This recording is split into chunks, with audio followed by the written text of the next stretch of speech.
Hey everybody, long time no talk. It's Friday, May 11th. It's just shy of 6 p.m. All right, I got a little story to tell you. Here's the deal. All right, first of all, happy Friday. It is Shout Out Friday. There's going to be another video after this for Shout Out Friday. Okay?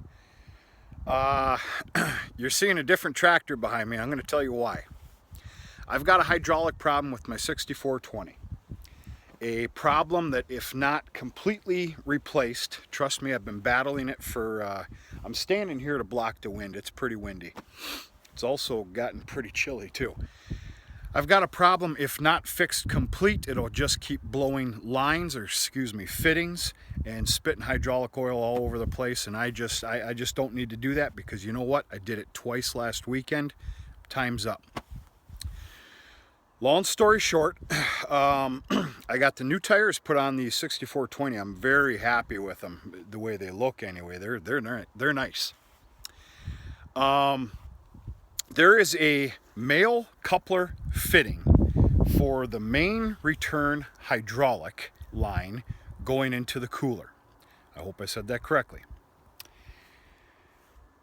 This coupler, the male fitting coupler, coupler, has a ridge on there. That ridge obviously is to keep that line in place with what I'm going to call a I'm going to call it a snap ring. It's not a snap ring.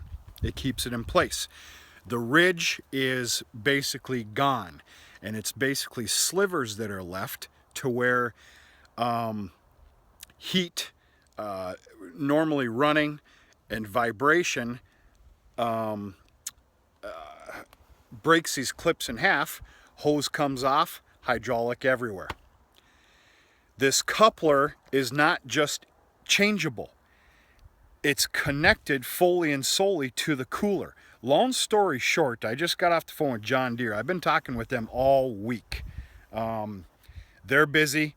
I know that they're busy, but we had a come to Jesus talk here today. I'm like, I need my tractor. Whatever we have to do. And so, long story short, the entire oil cooler has to be replaced. Can you believe that crap? It does too. I mean, I looked way up and down it and tried to decipher some things for myself, and it is. The whole cooler has to be replaced. So I'm extremely happy about that. Not really. All right, here's the deal. I have about 3 implements that can only be pulled by the 6420 four-wheel drive tractor. The two 6400s that we have aren't suitable for those implements. One of them being the Cultimulcher, and we're going to go through this here in just a little bit. The other one, the chisel plow, and also that disc. The 6400s could probably handle the disc as long as you feather the hydraulics, but you know what? It's going to beat the heck out of the 6400s, so I'm not going to do it. I called in a favor. The local dairy next to us, who operates 3 farms, who I like to say I'm very good friends with, and I help out. You probably noticed some videos last year that I helped them out quite a bit. Very generous people. Thank God for me. You guys can see the weather behind me. You can see the fields. You can see the dirt. It's go time. I can't afford to sit till Tuesday or Wednesday with that 6420 not being fixed. Can't do it. We've been operating, we've been running. Called in a favor, said look, and understand they've got at least 20, 22, 23 tractors. I go, any tractors that are standing still, which of course there's a small handful of them, I go, I don't care the shape that it's in, I do not care. They're all suitable to pull my implements. I go, please let me borrow one. No problem. So they put the Fendt together here, filled it full of fuel, sitting there waiting for me. You can't ask for better people, better neighbors, better neighboring farmers that understand. Unbelievable. So here we are. This is a Fendt Vario 818. This is, from what I've been told, this is just shy of 180 horsepower. Obviously, you guys already seen the back duals. This is almost double the tractor that's needed, so to speak, for this Cultimulcher. But you know what? This is what was afforded to me. This is what was given to me, borrowed to me. And I guess more the merrier, right? It's a beautiful ride, beautiful tractor. It is, I think it's nearing 10 years old. Well taken care of, though. And I'm here to tell you, if NASA ever starts up their space program again and sends a shuttle up, I'm going to fill out an application to be one of the pilots, because compared to our tractors, this is a little bit of a space station here. I got used to it pretty quick. I'm a little surprised in myself, to be honest with you. I got used to it, and it does a phenomenal job. Very, very nice tractor. So yeah, Fendt Vario 818, just shy of 180 horsepower, and does a phenomenal job.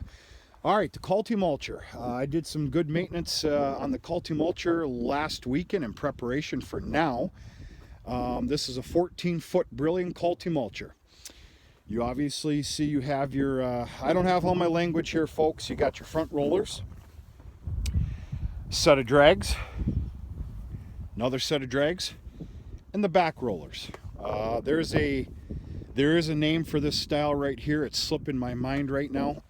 But anyway, I have this Cultimulcher. Look at the job this thing does. All right, this is disked ground. These tracks that you're seeing is from spreading fertilizer this afternoon. This is disked ground. I just stopped here. This is after the Cultimulcher. Look at the shape of this seed bed. It's absolutely beautiful. I picked this Cultimulcher up last year for, I want to say, a song and a dance. It was a very, very nice, good deal.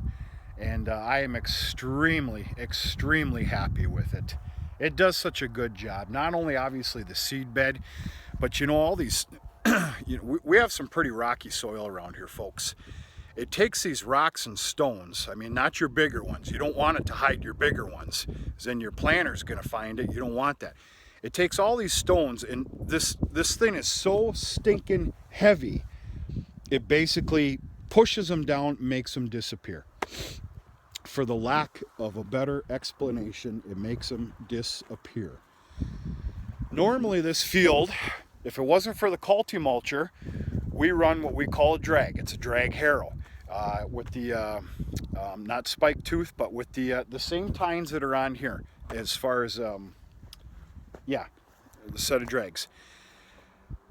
It'll take a crew of 4 or 5 people with the flat wagon, a tractor, 4 hours to pick this field of stones.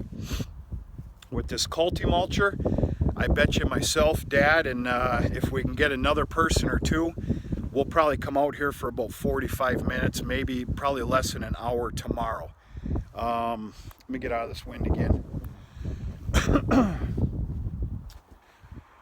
This is getting planted tomorrow. This is my second stop. I already Cultimulched the, it's about an 8-acre field. If you remember the videos, I said it was going to go into horse hay, and it is. It's getting planted tomorrow morning, probably about 9 a.m.-ish. This is next. This, little change of plans, this is going into oats. Little change of plans. It was supposed to be barley. This is going into oats with the new seeding alfalfa. So this field is extremely important to me. There's a lot of money being thrown at this field, a lot of money, and just trying to get the nicest seed bed we can, nice and worked up. It plowed up beautifully, it disked beautifully. Very surprised in this field. If there was ever a complaint, the only complaint is, I don't know why, but there seems to be some clumps. Maybe you can see them in the phone, maybe you can't, of manure. Even though this was moldboard plowed, there's some clumps around here, but this Cultimulcher breaks it up extremely well. There are a couple clumps out there I'm going to have to kind of hand dig a little bit and spread out, but otherwise it's pretty good. So that's the explanation for this tractor. I'm living the dream right now. It's fun. It's nice. You know, it's something new to me. It's you know, bigger horsepower and everything else, and it does a great job. It allows us to keep operating. So yeah, you're looking at a pretty grateful person right now. This is good stuff. Real quick, I've had a hell of a week. I got home about 2 o'clock this afternoon and off to the races. So between getting the tractor, that other 8-acre field, and I had to run a couple errands, being that this is the last business day of the week. I'm not used to coming home on a Friday anymore. But yeah, I'm gonna be out here and polish up this field. I'll probably be back out here tomorrow morning or elsewhere, and yeah, we're going to be doing a little bit of planting. We're going to put some seed in the ground tomorrow and keep chugging along. So anyway, just give you a little look-see here again at what this Cultimulcher does for a soil and a nice seed bed. Like I said, this is all disked ground right here, and you guys can probably see the fertilizer. And yeah, this is a little rocky hill right here. Sorry about the wind, folks. Probably not the greatest place to brag, but yeah, this has got to get picked tomorrow. The rocks, and it just absolutely beautiful. I'm very, very impressed with that implement. I really am. So happy Friday, everybody. I hope everybody's doing okay. I hope your week is, not, if not over, just about over. You got some good plans. And yeah, next video is going to be a shout out Friday video. Right now, I'm going to leave it at just one channel. I've got one channel to announce. So talk to you sooner and later.